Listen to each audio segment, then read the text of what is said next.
Hello. Welcome to the Bore You to Sleep podcast. The podcast that will hopefully help you get to sleep. I am going to read an open source book, one that is not particularly interesting, but one that is hopefully boring enough to get you to sleep. Tonight's readings come from The Clockwork Man, written by E.V. Odle and published in 1923. Join Arthur on the cricket field in England as something distracts him, causing him to get bowled out. My name is Teddy, and I aim to help people everywhere get a good night's rest. I want to help people doze off so they can have a productive day and achieve whatever it is they set out to do. I read a different story every episode to help you get a good night's rest. It is designed to play in the background as you slowly fall asleep. Every episode tells a different story, and you're welcome to listen to whichever one works for you. Before you doze off, and if you would be so kind, please take a quick moment to leave a review and rating in iTunes or your podcast player of choice. You would be surprised at how helpful this is in allowing me to reach more people who really do need a good night's rest. You're always welcome to say hello or support the podcast at boreyoutosleep.com. In the meantime, lie back, relax, and enjoy the readings. Chapter 1. The Coming of the Clockwork Man. It was just as Dr. Ellingham had congratulated himself upon the fact that the bowling was broken, and that he had only to hit now and save the trouble of running. Just as he was scanning the boundaries with one eye, and with the other following Tanner's short, crooked arm raised high above the white sheet at the back of the opposite wicket, that he noticed the strange figure. Its abrupt appearance at first sight, like a scarecrow, dumped suddenly on the horizon, caused him to lessen his grip upon the bat in his hand. His mind wandered for just that fatal moment, and his vision of the oncoming bowler was swept away, and its place taken by that arresting figure of a man coming over the path at the top of the hill, a man whose attitude, on closer examination, seemed extraordinarily like another man in the act of bowling. That was why its effect was so distracting. It seemed to the doctor that the figure had popped up there on purpose to imitate the action of a bowler, and so balk him. During the fraction of a second in which the ball reached him, the secondary image had blotted out everything else. But the behavior of the figure was certainly abnormal. Its movements were violently ataxic. Its arms revolved like sails of a windmill. Its legs shot out in all directions, enveloped in dust. The doctor's astonishment was turned into annoyance by the spectacle of his shattered wicket. A vague clatter of applause broke out. The wicket-keeper stooped down to pick up the bails. The fielders relaxed and flopped down on the grass. They seemed to have discovered suddenly that it was a hot afternoon, and that cricket was, after all, a comparatively strenuous game. One of the umpires, a sly, nasty fellow, screwed up his eyes and looked hard at the doctor as the latter passed him, walking with the slow, meditative gait of the bowled out, and swinging his gloves. There was nothing to do but to glare back and make the umpire feel a worm. The doctor wore an eyeglass, and he succeeded admirably. His irritation boiled over and produced a sense of ungovernable childish rage. Somehow he had not been able to make any runs this season, and his bowling average was all to pieces. He began to think he ought to give up cricket. He was getting past the age when a man can accept reverses in the spirit of the game, and he was sick and tired of seeing his name every week in the great Wimmering Gazette as having been dismissed for a mere handful. He despised himself for feeling such intense annoyance. It was extraordinary how, as one grew older, it became less possible to restrain primitive and savage impulses. When things went wrong, you wanted to do something violent and unforgivable, something that you would regret afterwards, but which you would be quite willing to do for the sake of immediate satisfaction. As he approached the pavilion, he wanted to charge into the little group of players gathered around the scoring table. He wanted to rush at them and clump their heads with his bat. His mind was so full of the ridiculous impulse that his body actually jolted forward as though to carry it out, and he stumbled slightly. It was absurd to feel like this, every little incident pricking him to the point of exasperation, everything magnified and translated into a conspiracy against him. Somehow, someone was manipulating the metal figure plates on the black index board. He saw a number 1 hung up for the last player. Surely he had made more than one. All that swiping and thwacking, all that anxiety and suspense, and nothing to show for it. But he remembered he was only the one that scored once, and that he had been a lucky scramble. The fielders had been tantalizingly alert.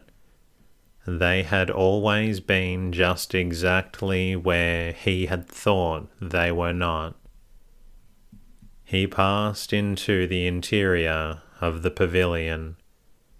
Someone said, "Hard luck, Allingham," and he kept his eyes to the ground for fear of the malice that might shoot from them. He flung his bat in a corner and sat down to unstrap his pads. Greg, the captain, came in. He was a cool, fair young man fresh from Cambridge. He came in grinning and only stopped when he saw the expression on Allingham's face. "I thought you were pretty well set," he remarked casually. So I was, said Allingham, aiming a pad at the opposite wall. So I was. Never felt more like it in my life. And then some fool goes and sticks himself right over the top of the sheet. An escaped lunatic, a chap with a lot of extra arms and legs. You never saw anything like it in your life. Really, said Greg, and grinned again. He remarked, presently. 6 wickets down, and all the best men out. We look like going to pieces, especially as we're a man short. Well, I can't help it, said Allingham. You don't expect a thing like that to happen. What's the white sheet for? So that you can see the bowler's arm, and when something gets in the way, just over the sheet, just where you've got your eyes fixed. It wouldn't happen once in a million times. Never mind, said Greg cheerfully. It's all in the game. It isn't in the game, Allingham began, but the other had gone out. Allingham stood up and slowly rolled down his sleeves and put on his blazer. Of course, Greg was like that, a thorough sportsman, taking the good with the bad. But then he was only 24. You could be like that then, so full of life and high spirits that generosity flowed from you, imperceptibly and without effort. At 40, you begin to shrivel up, atrophy of the finer feelings. You begin to be deliberately and consistently mean and narrow. You took a savage delight in making other people pay for your disappointments. He looked out of the window, and there was that confounded figure still jigging about. It had never come nearer to the ground. It hovered with a curious air of not being related to its surroundings that was more than puzzling. It did not seem to know what it was about, but hopped along aimlessly, as though scenting a track, stopped for a moment, blundered forward again, and made a zigzag course towards the ground. The doctor watched it advancing through the broad meadow that bounded the pitch, threading its way between the little groups of grazing cows that raised their heads with more than their ordinary slow persistency, as though startled by some noise. The figure seemed to be aiming for the barrier of hurdles that surrounded the pitch, but whether its desire was for cricket or merely to reach some kind of goal, whether it sought recreation or a mere pause from its restless convulsions, it was difficult to tell. Finally, it fell against the fence and hung there, 2 hands crooked over the hurdle, and its legs drawn together at the knees. It became suddenly very still, so still that it was hard to believe that it had ever moved. It was certainly very odd.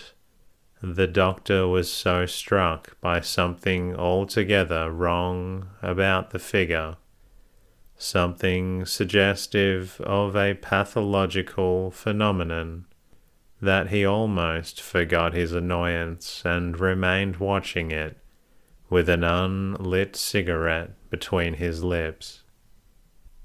There was another person present at the cricket match to whom the appearance of the strange figure upon the hill seemed an unusual circumstance. Only in his case it provided rather an agreeable diversion than an irritating disturbance. It had been something to look at, and much more interesting than cricket. All the afternoon Arthur Withers had been lying in the long grass, chewing bits of it at intervals and hoping against hope that something would happen to prevent his having to go out to the pitch and make a fool of himself. He knew perfectly well that Tanner, the demon bowler of the opposing team, would get him out with his first ball. He might linger at the seat of operations whilst 1 or 2 byes were run, but there were few quests more unwarranted and hopeless than the excursion, duly padded and gloved, to the scene of instant disaster. He dreaded the unnecessary trouble he was bound to give. The waiting while he walked with shaking knees to the wicket, the careful assistance of the umpire in finding centre for him, all the ceremony of cricket rehearsed for his special and quite undeserved benefit. And afterwards he would be put to field where there was a lot of running to do, and only dead balls to pick up. Of course, he wasn't funking that wouldn't be cricket, but he had been very miserable. He sometimes wondered why he had paid a subscription in order to take part in a game that cost him such agony of mind to play. But it was the privilege that mattered as much as anything, just to be allowed to play. Arthur was accustomed to be allowed to do things. He accepted his fate with a broad grin and a determination to do whatever was cricket in life. Everybody in Great Wimmering knew that he was a bit of a fool, and rather simple. They knew that his career at the bank had been one wild story of mistakes and narrow escapes from dismissal. But even that didn't really matter. Things happened to him just as much as to other and more efficient individuals. Little odd circumstances that made the rest of life curiously unimportant by comparison. Every day, for example, something humorous occurred in life, something that obliterated all the worries, something worth taking and waking up with in the middle of the night in order to laugh at it again. That was why the appearance of the odd-looking figure had been so welcome to him. It was distinctly amusing. It made him forget his fears. Like all funny things or happenings, it made you, for the moment, impersonal. He was so interested that presently he got up and wandered along the line of hurdles towards the spot where the strange figure had come to rest. It had not moved at all, and this fact added astonishment to curiosity. It clung desperately to the barrier, as though glad to have got there. Its attitude was awkward in the extreme, hunched up, ill-adjusted, but it made no attempt to achieve comfort. Further along, little groups of spectators were leaning against the barrier in nearly similar positions, smoking pipes, fidgeting and watching the game intently. But the strange figure was not doing anything at all, and if he looked at the players, it was with an unnatural degree of intense observation.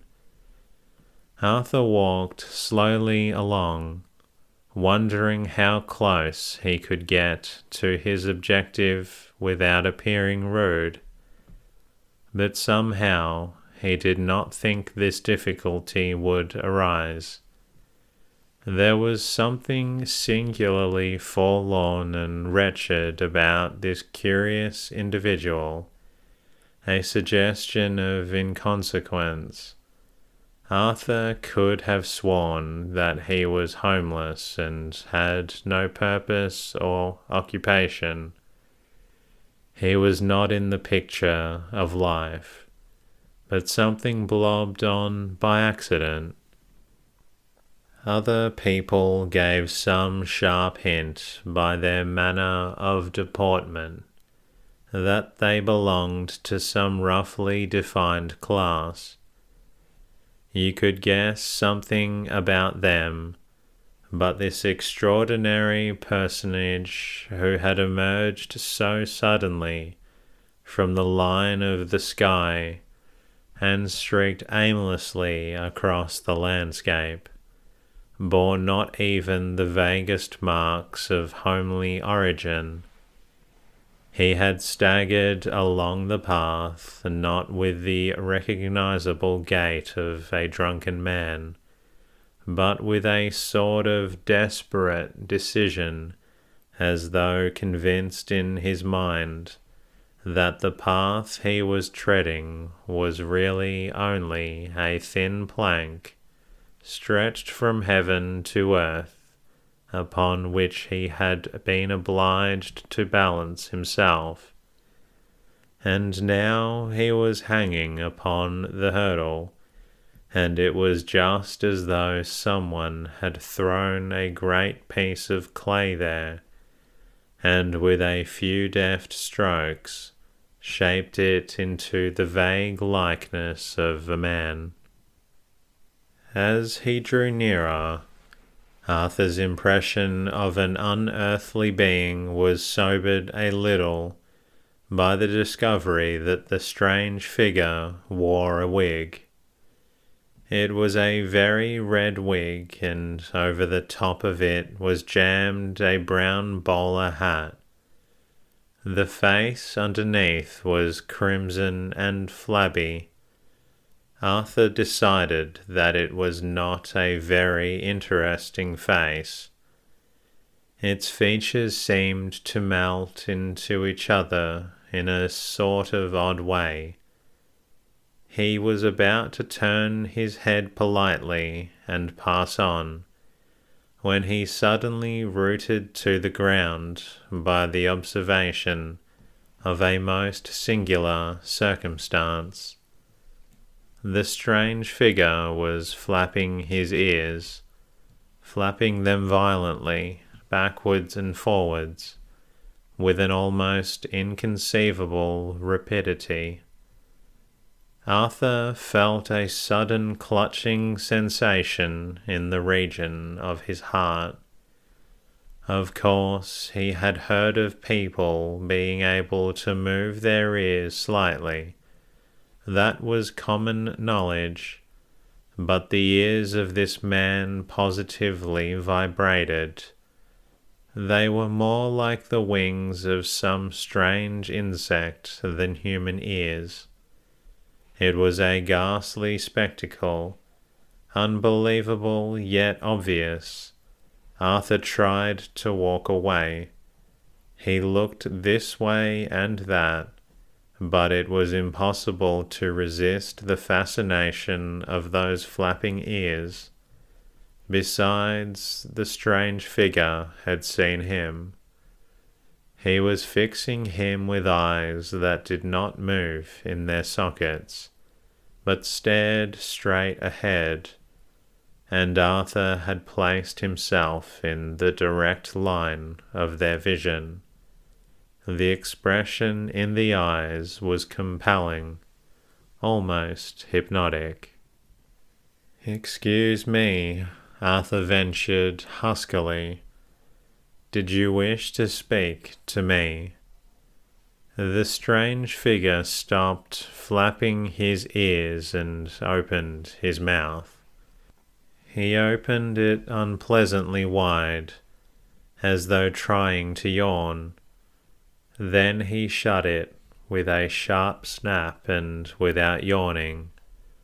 After that he shifted his whole body very slowly, as though endeavoring to arouse himself from enormous apathy.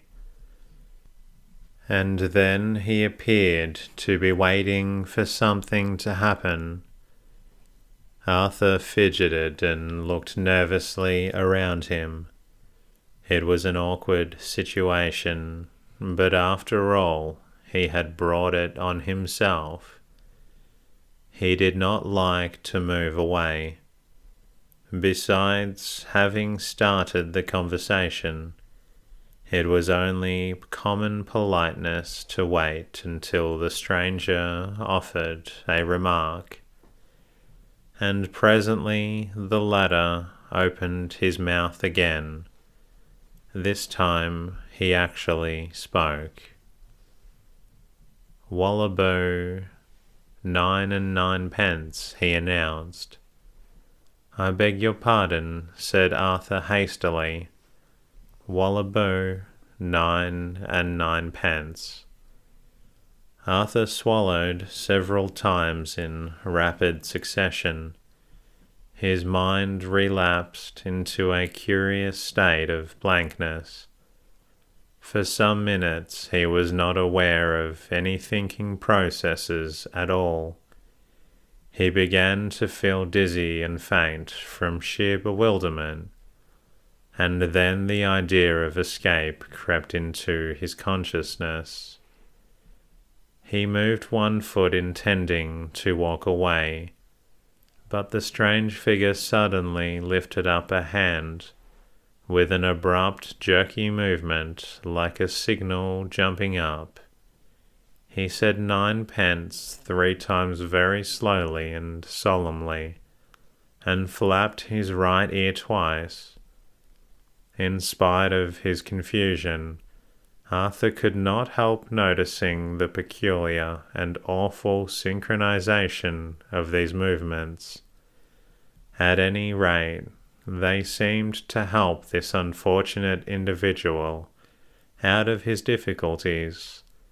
Still holding a hand upright, he achieved his first complete sentence.